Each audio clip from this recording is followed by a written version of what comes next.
Thanksgiving is a time of year when people sit in reflection upon wonderful memories of days gone by. It is a time of rejoicing, of celebration, of reestablishing the bonds of friendship and family. It is the pinnacle of our autumnal consciousness. But it is also a time when the specters and phantoms of the past emerge to dance as vague shadows along the stones of the amber-lit hearth, to flit as tattered shades through the dark, crisp November air. Blackwater Media presents A Haunted Thanksgiving.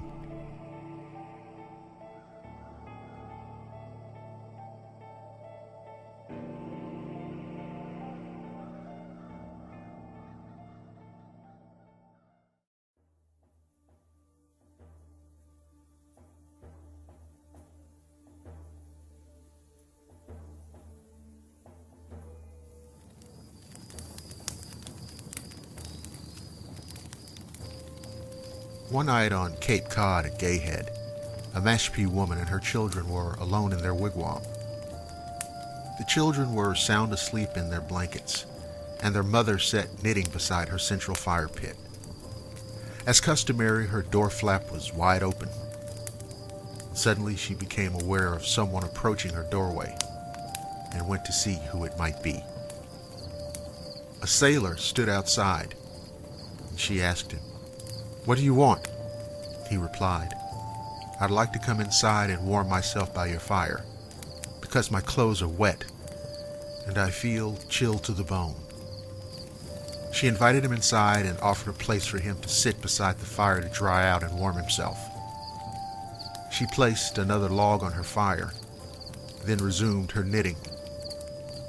As she watched the fire, she noticed that she could see the fire right through the sailor's legs, which were stretched out between her and the fire, as if he were a ghost.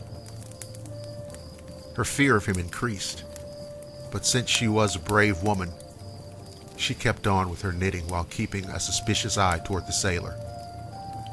Finally, the sailor turned to the Indian woman and said, "Do you want any money?" Her first thought was not to answer his question, and then he repeated, "Do you want any money?" She replied, "Yes."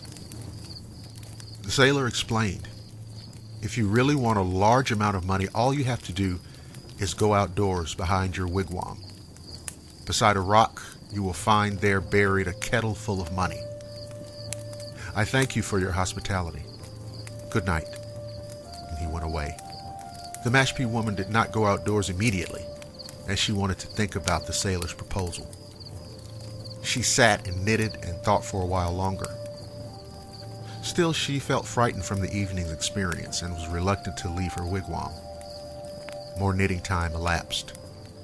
And then she thought, I might as well go out and see if the sailor spoke the truth, to see if there really is a kettle of money out there. She took her hoe and went outside to the back of her wigwam, and easily saw the place described by the sailor. She began to dig with her hoe. She realized that every time she struck her hoe into the ground, she heard her children cry out loudly, as if in great pain. She rushed indoors to see what was their trouble, but they were soundly sleeping in their blankets. Again and again she dug with her hoe. Each time her children cried out loudly to her. Each time she rushed in to comfort them, only to find them soundly asleep as she'd left them. After these episodes had occurred several times, the mother decided to give up digging for the night. She thought she would try again early next morning, after bright daylight, and her children were awake. Morning came, but she wondered if she'd only dreamed last night's happenings. Her children were eating their breakfast when she went out to the digging place, and there was her hoe standing where she'd left it. But she could see that someone else had been there in the meantime, and had finished digging while she slept. Before her, she saw a big round hole. She knew someone had dug up the hidden treasure. She was too late for the pot of gold promised by the ghostly sailor. But again she thought and wondered, but was I really too late? Again she thought, That sailor may have been the evil spirit in disguise, or even a ghost. Perhaps he was tempting me to see whether I cared more for my children or more for the gold. Nevertheless, the Mashpee woman and her children continued to live in their village for a long, long time, even without the benefit of the ghost's kettle of gold.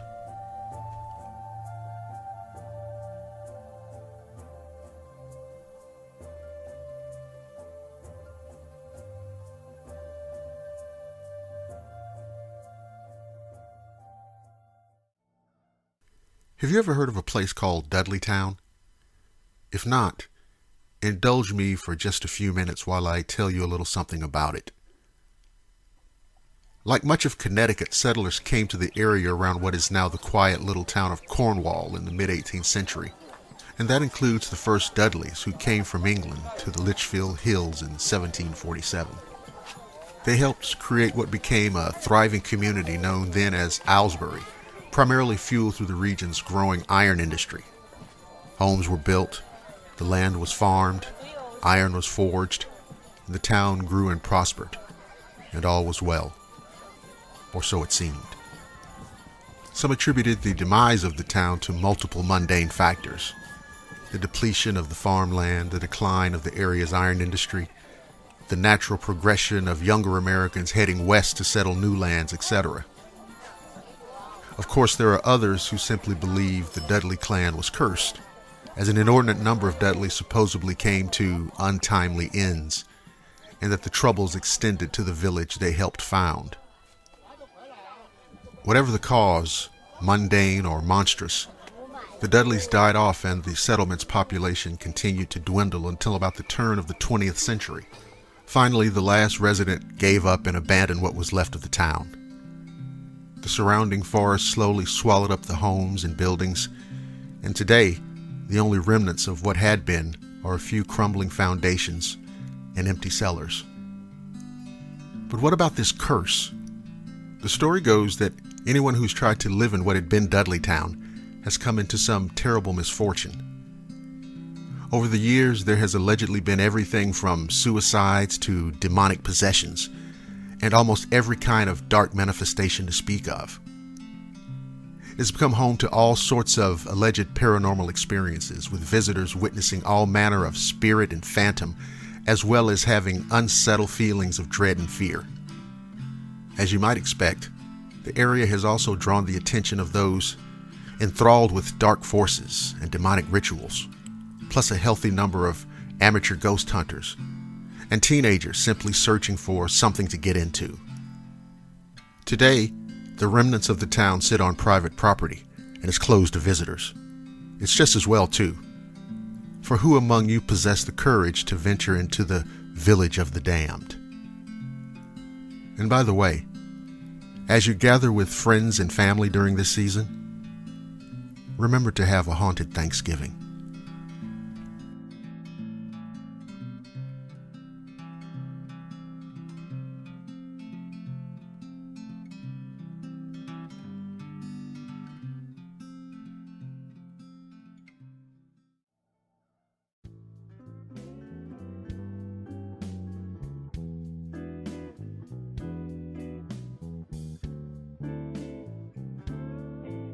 I wanted to add my own personal entry into this year's round of A Haunted Thanksgiving Stories.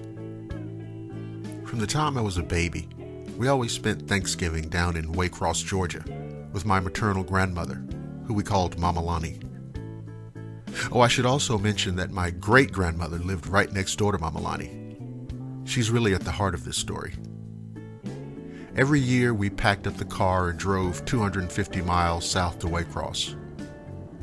I remember what at the time seemed like long stretches of endless highway, the farms, the endless rows of trees, and the roadside diners where you might expect the typical fare of Coca-Cola, fried chicken, coffee, or hamburgers. There's a lot of memories about those days that I could share with you, and maybe I'll share more when the opportunity to tell another story happens along. But suffice it to say, it was a small, quiet town where dirt roads and enormous backyard oil tanks were common. and in the late November air, you could usually detect the sound of a distant train and the scent of burning leaves. My great-grandmother's backyard ran for about 50 feet from her back porch. Immediately beyond that, there was a thicket of rotten lumber, hundreds of discarded bricks, rusted metal, all swarmed over with weeds, fallen branches, and crumbling leaves. It was a long abandoned construction project of some sort. Someone might have told me what it was originally planned to be, but if they did, I've long since forgotten. As a child, it frightened me. I don't remember ever getting within 10 feet of the area. I always wondered what might be creeping around out there, especially at night.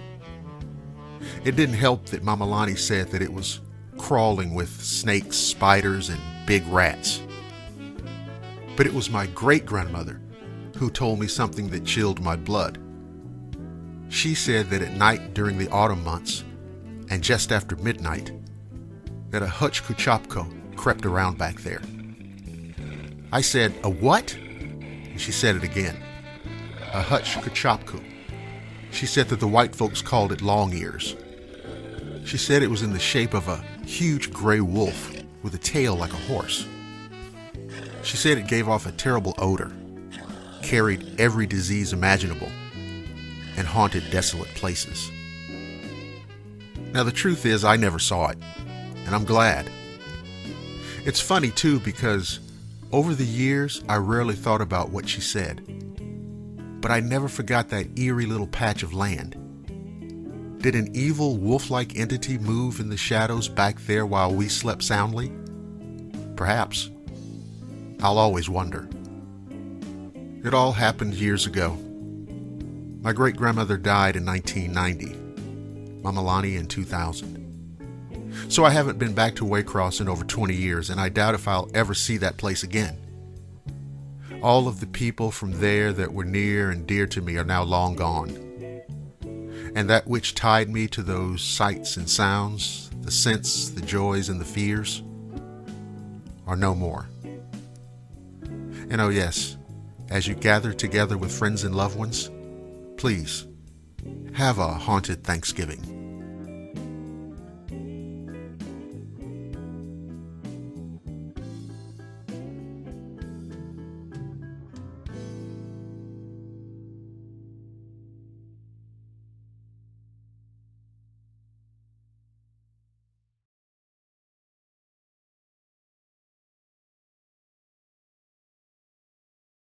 Love and kisses. That's what a girl gets when she roasts her turkey the Reynolds Wrap way. Directions are on the heavy-duty package. First, line your roasting pan with Reynolds Wrap to catch the juices.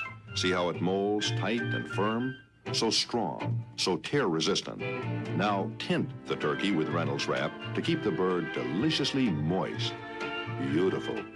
Reynolds Wrap, oven-tempered for flexible strength. Reynolds Wrap.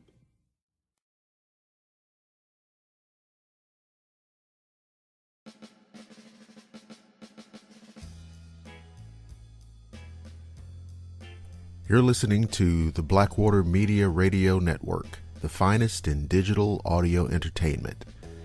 This is Blackwater Media coming to you from the great city of Atlanta.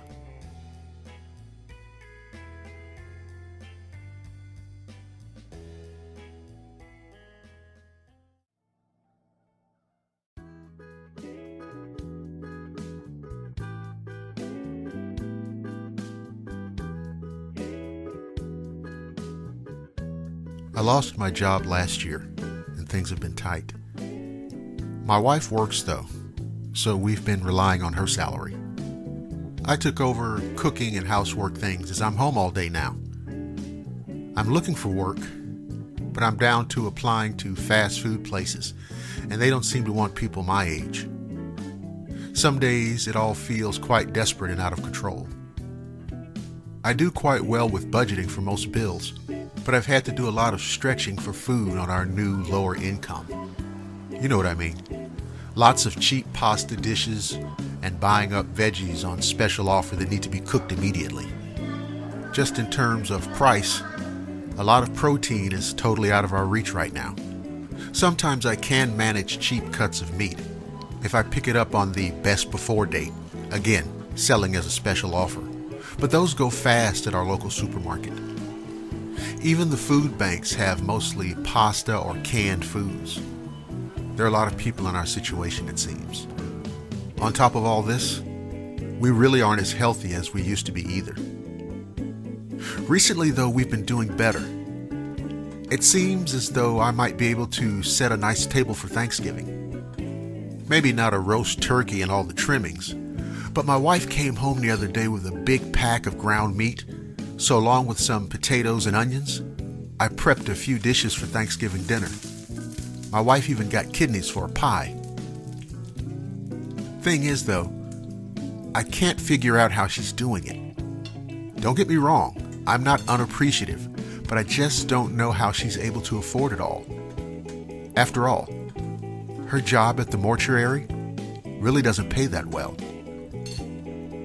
Oh, and by the way, please have a haunted Thanksgiving.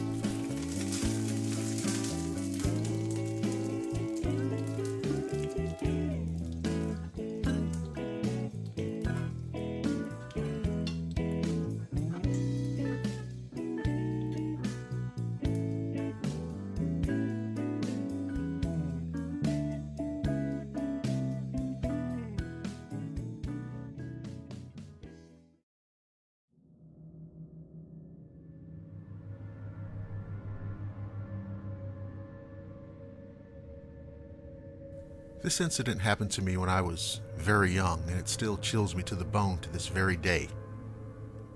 My parents, my brother, and I went down to Virginia to visit my aunt, uncle, and cousins for Thanksgiving. Since my cousin's house was full of relatives, my family got the basement to sleep in. My brother and I both got cots to sleep on, and my parents on the roll-out couch.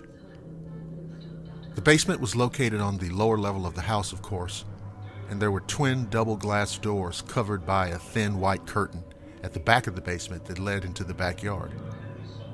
My brother's cot was the closest to these doors. One night I awoke and rolled over, wondering what had awakened me. For some reason the backyard light was on, and I distinctly remembered hearing my aunt say that they would turn it off so that we could sleep. But why was it on in the first place? I glanced at my sleeping parents and then back at the light shining through the white curtain. And that's when I saw it. An enormous dark shadow was standing outside. I could only see the outline of it since the curtain was drawn. It had to be at least 9 feet tall, and its arms, or wings, were stretched out on either side, reaching at least 5 feet in length. And it just stood there. It didn't move, didn't do anything. Terrified, I yelled out, "Dad!" but to no avail.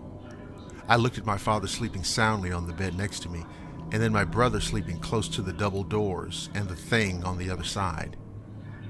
Deciding to wake my brother instead, I scrambled out of the cot and went to move toward him when I heard a strange scratching voice say, "They can't hear you."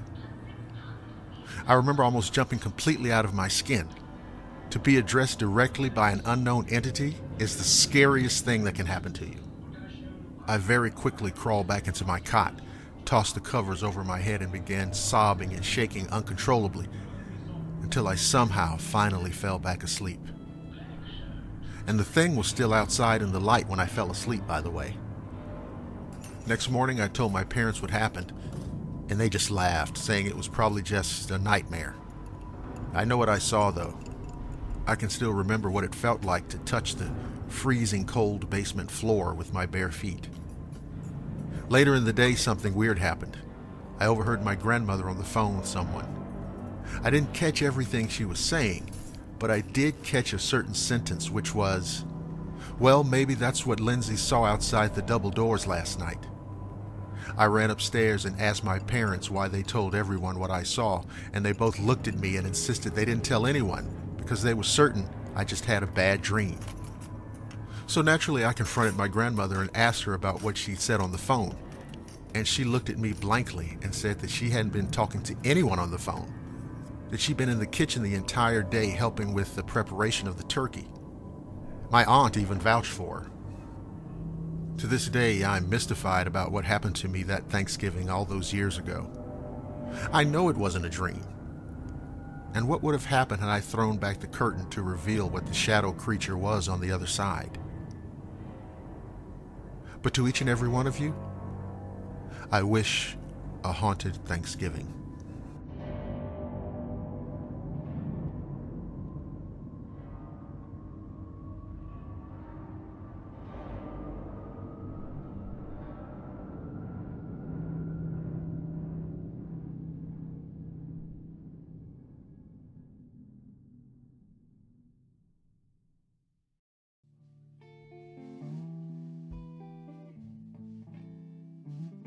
Hey everybody, this is Dr. William Lester, and I want to tell you about a new membership opportunity from Blackwater Media. Now yes, you can sign up for the regular Swamp Hunter Society membership at $4.99 a month and have access to the premium content. But you also have the option of getting the Blackwater Media VIP full year membership. That's right, with a one-time payment of just $49.99, you can have the same access to the same premium content, early releases, at a savings of almost $10 off of a regular membership. So if you enjoy the finest in paranormal and cryptid horror, head on over to blackwatermedia.net and get your Blackwater Media VIP full year membership.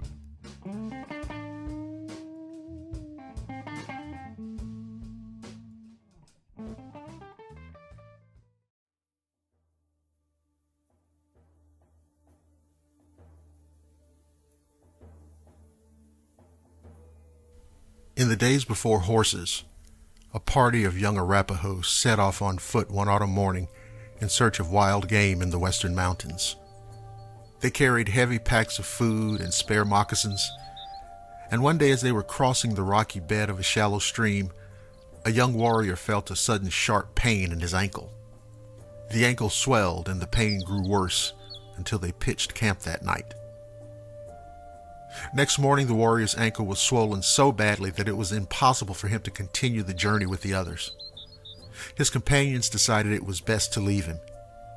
They cut young willows and tall grass to make a thatched shelter for him, and after the shelter was finished, they collected a pile of dry wood so that he could keep a fire burning.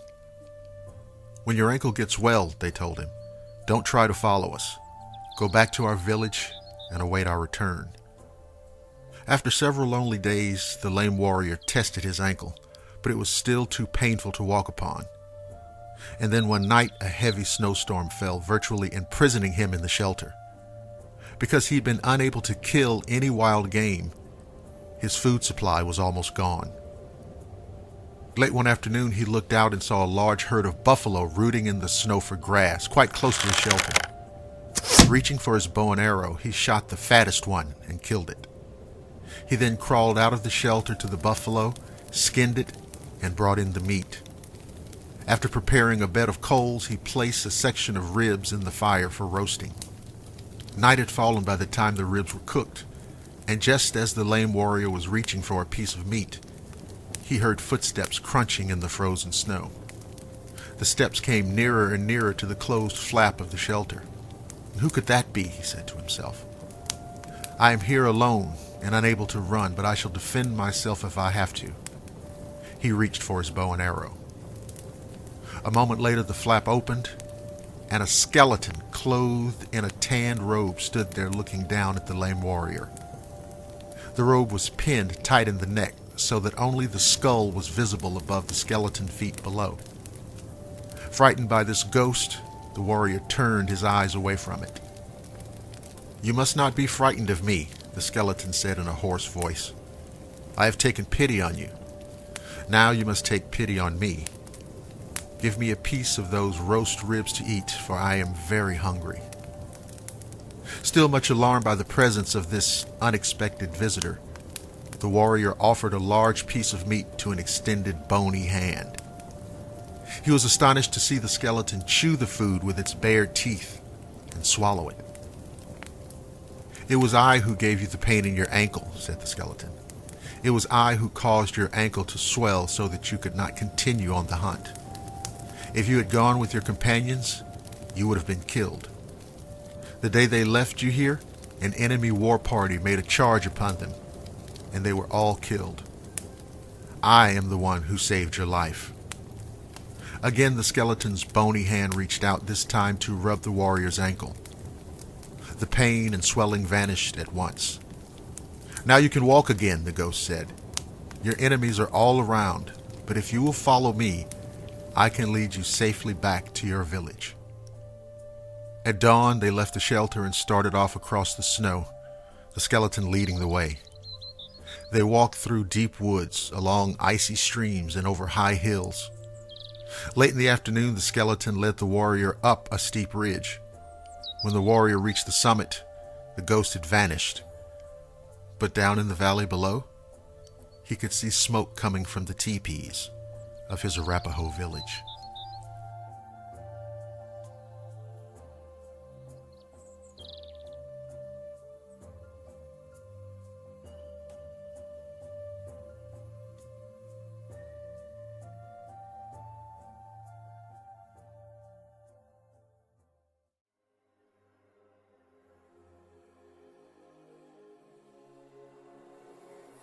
I thought that going to college right out of high school was intimidating. I came from a small town, went to a huge college with an enrollment of over 50,000 students. It was crazy to me how active the campus was all the time. If I thought it was a culture shock, though, it was nothing compared to what happened during Thanksgiving break. Now, I didn't have the kind of money to be able to go home, so I remained in my dorm room alone during the break. I didn't realize that this also had me one of the few people, not only alone in the dorm building, but on the entire campus. What had so recently been just a metropolis of people became a barren wasteland. If the loneliness wasn't enough, a damn snowstorm hit the night before Thanksgiving. I recall waking up in the morning about 7 a.m.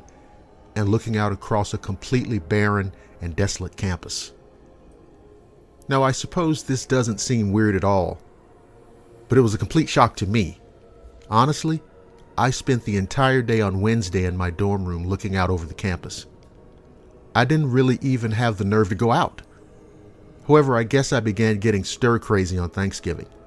I got myself a frozen turkey dinner that I was going to make in my microwave, but I really wanted to get out. Now, there was a Denny's on campus, so I thought I'd go there and have dinner. The dinner went fine, but I was uneasy because there was another guy in the restaurant who wouldn't stop staring at me. And I was like, what the fuck? It made me uncomfortable. I normally like to take my time in a restaurant, but couldn't bring myself to do that here. So immediately after I was done, I was up and out. Walking home, I nervously kept looking over my shoulder. It didn't take long before I noticed that the guy was following me. Holy shit. And he was walking faster than I was. By the time I got to the dormitory doorway, he was already up the front steps. He called for me to hold the door for him, but I didn't. He seemed pretty old for a person living in the dorms, but if he was a student, he'd have an electronic key card to let him in. I looked back as I went up the stairs and saw him standing in the foyer. Now, I'm not sure how much later it was, but I heard a knocking on my door. I got up and looked out the peephole and was surprised to see the man from outside standing in front of my door. I wasn't quite sure how he'd gotten in, nor how he found my room. Rather than acknowledge him, however, I went back to my desk quietly. He knocked a few more times and then left. About 5 hours later, I heard another knock at the door. At first, I of course expected it to be that man again. However, when I looked at the peephole, it was the campus police, and I let them in. One of the other students that was in my dorm building had gotten attacked earlier in the day, and they wanted to know if I'd seen anything suspicious. I explained my experience to them. They had arrested a suspect, and I had to go with them to see if I could identify the person. It indeed was the man who had followed me home from Denny's. He apparently had gone door to door knocking and hadn't known where I was. He eventually came across someone who opened their door, and the person who did paid a terrible, terrible price.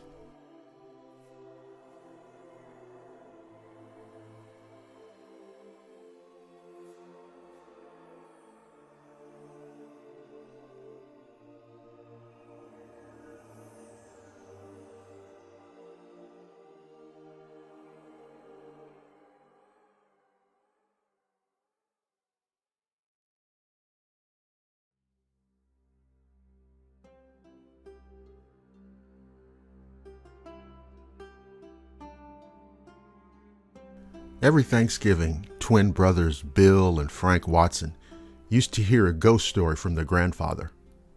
A former railroad worker, their grandpa would retell this spooky story of a place known as Duffy's Cut, located in Pennsylvania.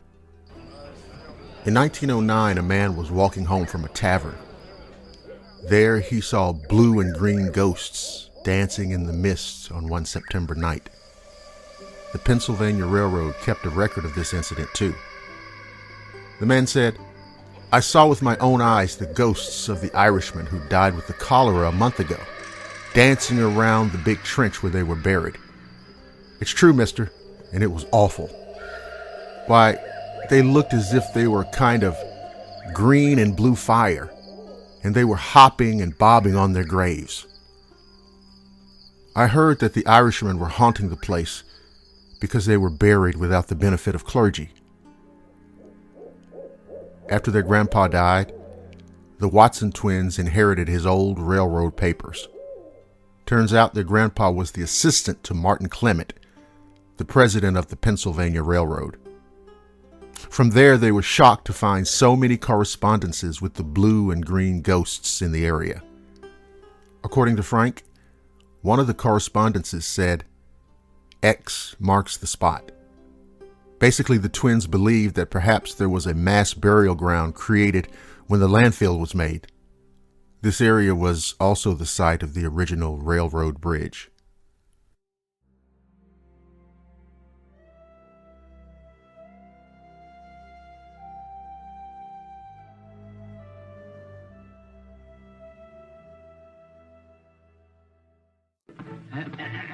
What are you doing here? You ought to be outside with the rest of the kids. This is where Thanksgiving really begins, isn't it, Edgar? Well, now, if you're referring to the aroma of roast turkey, I concur. No, Ray, I was talking about the kitchen. It looks like a real center of hospitality. Did you say hospitality? Uh-huh. That's one thing we're always prepared for around here. Help yourself. Wouldn't this be a good time for you and your guests to have Coca-Cola, too?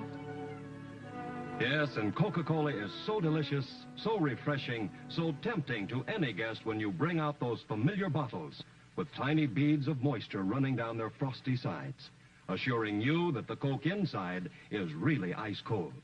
And the good, the gracious, the friendly homes of America are always prepared for hospitality, not only on Thanksgiving Day, but every day all the year around, no matter who comes to call or who happens to drop in. And one of the easiest, simplest, and surest ways in the world to be prepared for hospitality is to have plenty of Coca-Cola in your refrigerator, ice cold and ready to serve all the time. It's a wonderful way to say to folks, "So glad you came. Welcome anytime."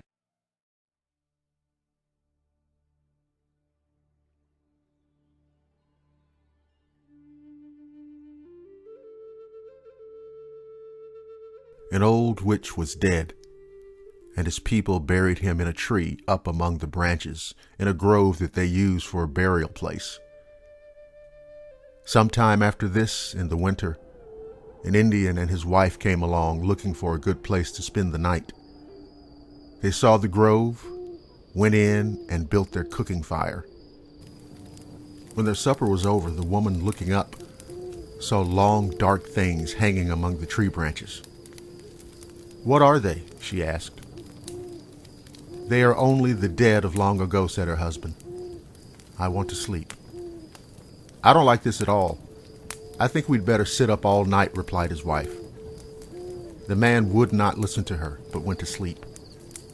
Soon the fire went out, and then she began to hear a gnawing sound like an animal with a bone.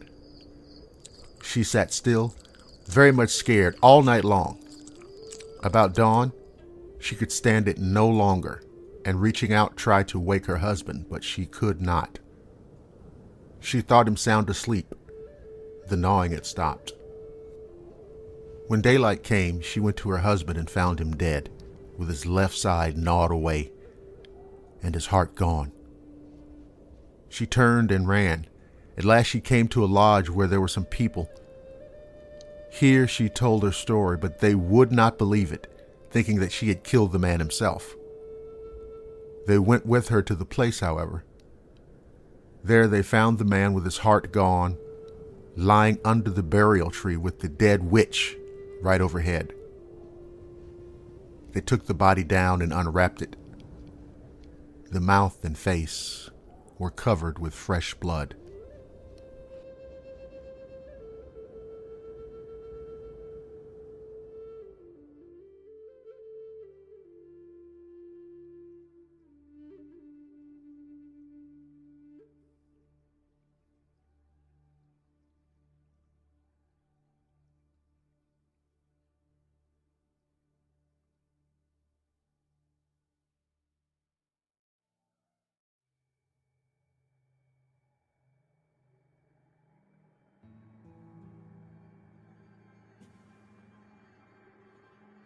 This is a weird story that happened to me back when I was a teenager.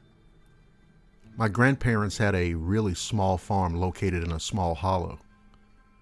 It wasn't a commercial farm, just something they had to support themselves. However, when they got older and it was more difficult for them to maintain the farm, they quit using the barn. It just sort of sat there and was used as a storage area mainly. Every Thanksgiving and Christmas, we would go out to our grandparents' house. Now, this story took place on Thanksgiving. I was 15 years old, and that's the age where I began not enjoying hanging out with the adults in my family anymore. Suddenly, listening to the stories of when I was a kid or when my parents were kids was just not that entertaining anymore. We had Thanksgiving dinner early. It was about 2 p.m. Afterward, I was beginning to feel a bit antsy. I let my parents know that I was going to go and explore the hollow a bit.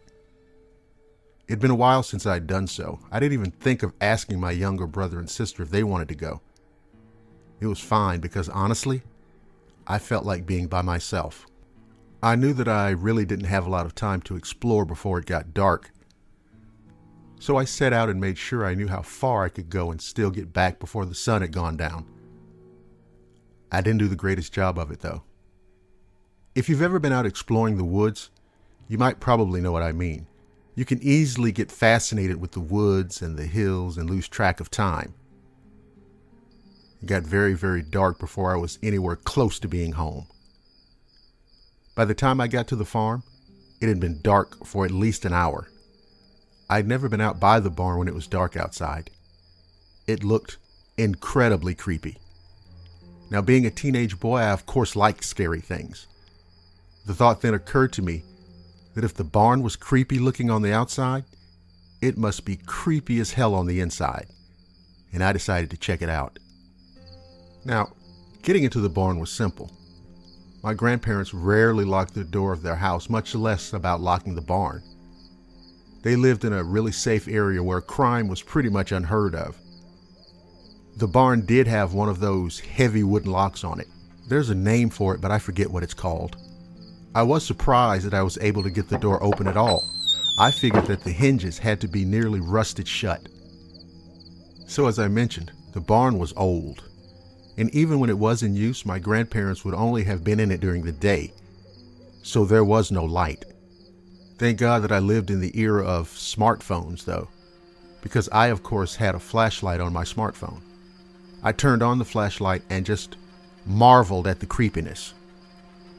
You know, if dark is creepy, then just a minor amount of light is that much creepier. I was fascinated by all the tools. So many sharp implements. Most of them were hanging up. However, there was a small hatchet lying on a workbench. It was discolored, and on closer inspection, I realized that it was coated in dry blood. Now, I don't know much about the slaughtering of animals, but I knew that my grandparents used to do it often. Chickens, pigs, and stuff. So I figured that the hatchet was used for that purpose, and they never cleaned it. The barn had a loft that was filled with hay, so I decided to climb the ladder and check it out. When I was shining the light around, it reflected off something buried in the hay. I was wondering if it was another tool or something and decided to check it out. Going over to it, I began moving the hay, and I screamed when the empty eye sockets of a long dead corpse were staring directly at me. I fell backwards and nearly fell off the loft. I quickly climbed down the ladder and ran out of the barn without closing the door. I rushed into the house and told my parents and grandparents about what I'd seen. My father, a huge man, like Hulk Hogan sized, went out to confirm what I told him. My grandparents phoned the sheriff's office. The body had been in the loft for about 3 years. It had several hatchet wounds on it that the police told us were caused by the hatchet I'd seen on the bench. The hatchet I picked up. So not only had I found a dead body, but I held an actual murder weapon in my hand. That was truly disturbing to me. But it wasn't nearly as disturbing as the realization my grandparents had that they had lived in the house for 3 years without knowing a dead body was in the barn. No one was ever caught, and we to this day have no idea who killed that man or why.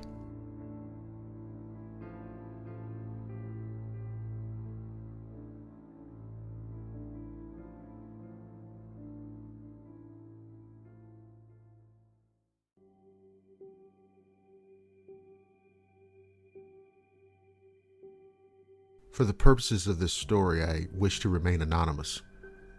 And I'm not even going to tell you where it happened. What I will tell you is that the city it happened in has a really large Thanksgiving Day parade every year. I'd never been to one of them before, but I always watched it on TV. I went ahead and decided to go one year. And I couldn't find anyone who wanted to go with me. None of my family or friends wanted to spend Thanksgiving standing in the cold, I guess. By the time I got into the parade route, it was really, really packed, and I was worried whether or not I'd be able to see that well. I'm not that tall, but I was able to find a spot behind another group of people that gave me a pretty good view of the parade route.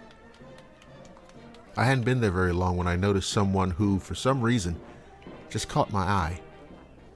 I can't say there was anything unusual about him, really. He was rather big, a little unkempt, but there was just something about him. I, in fact, found myself continuously looking over at him. A few times I was looking at the man, he caught me looking. As most people do when they're caught looking at someone, I quickly looked away each time. This guy was really weird. My curiosity got to me eventually, and I started looking in his direction again.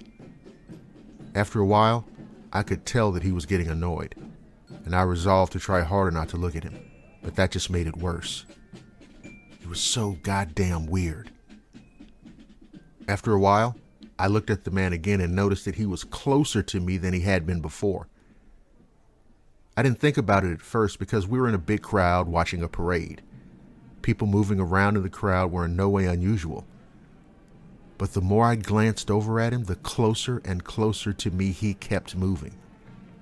He was doing it casually, though, making his way around the other people. And he was definitely coming in my direction. What the fuck? To test and see what he would do, I made my own way through the crowd toward the back of the sidewalk. I glanced at him and he immediately switched course to be coming toward me. I was convinced he was coming at me, and I was mildly alarmed. However, I kept telling myself that it wasn't anything to worry about. I was at a parade with thousands of people. If the guy was going to try and hurt me, he'd get caught pretty quickly. I guess that's the problem with assumptions, though. They really don't take all possible scenarios into account. The man did make his way over. There was only one person separating us when he stopped and went back to looking at the parade. I relaxed a bit, but when the man separating us moved, the guy moved up against me. I was about to move before I felt something sharp against my back. This motherfucker had a knife. And probably because we were in a big crowd, he was able to hide the fact that he was holding it up against my back. I mean, to any bystanders, he looked like a guy in a crowd watching a parade. He asked me why I was staring at him over and over, and I was too scared to speak at first. But when he asked again and moved the knife, I apologized, telling him that I didn't mean to stare. I didn't know why I was looking at him. He told me he didn't believe me. And as if it were possible, the shit got even weirder. He asked me how much McMahon was paying me. Now, I had no idea what he was talking about or who the hell McMahon was, but he didn't believe me. He kept pushing on the knife and told me I'd better tell him the truth. I heard my voice crack, and I pleaded to the guy to leave me the hell alone and that I didn't know what he was talking about. I guess my words were somehow heard over the noise of the parade, because two guys looked at us and then asked the guy what he was doing. I really thought he was just going to stab me then and there, but I guess he figured that he'd never be able to do it and then get away in this crowd. He slipped the knife away, didn't answer the two men, and took off. They didn't go after him. They just made sure I was all right. To this day, I have no idea who McMahon was, but it doesn't matter. I can tell you this, though. I've been a hell of a lot more careful about not staring at people.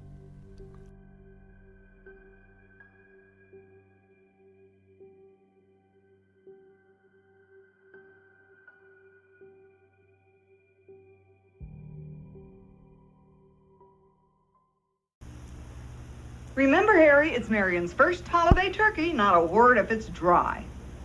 It's her first turkey. It won't be juicy. What they don't know is Marion's first turkey is America's first turkey, Butterball. It's always juicy because it's specially deep basted, so every slice is moist and tender. Juicy turkey, Marion. I knew it would be. After all, it's Butterball, also available fresh. We're Beatrice.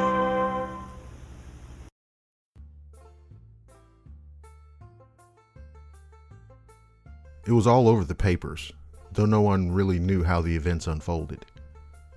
On the surface, it looked like the perfect Thanksgiving. The turkey was cooked to golden perfection.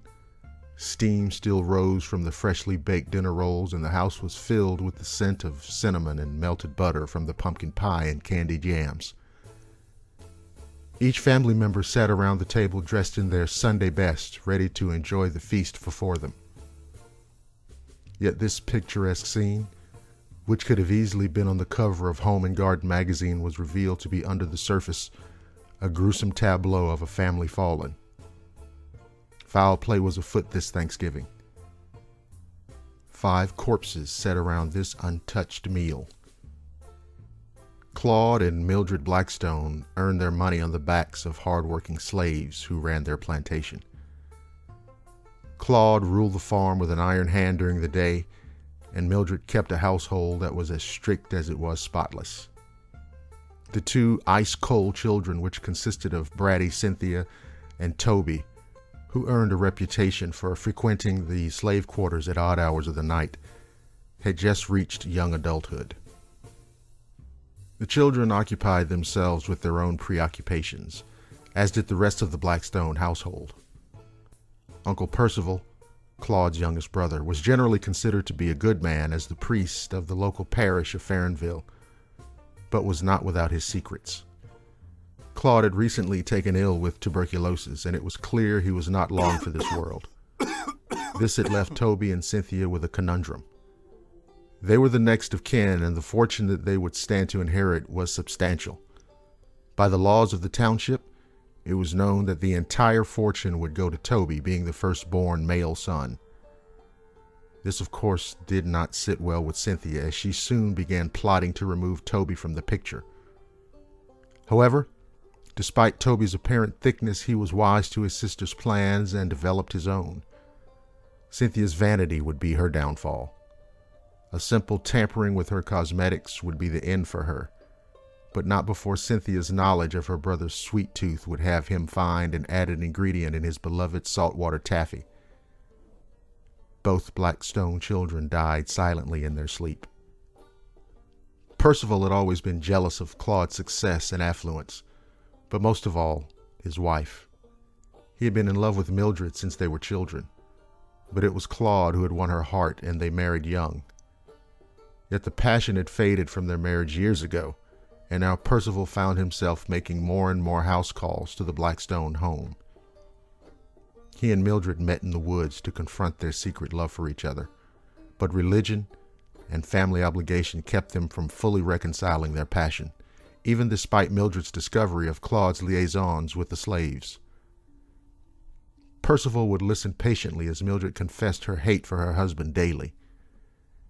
Though he knew that Mildred was a woman scorned, she would never abandon her family. On the night before Thanksgiving, Percival came and met Claude in the kitchen just as he was leaving to rendezvous with the head housekeeper. Claude's breath was stinking of whiskey, and Percival's patience was at an end.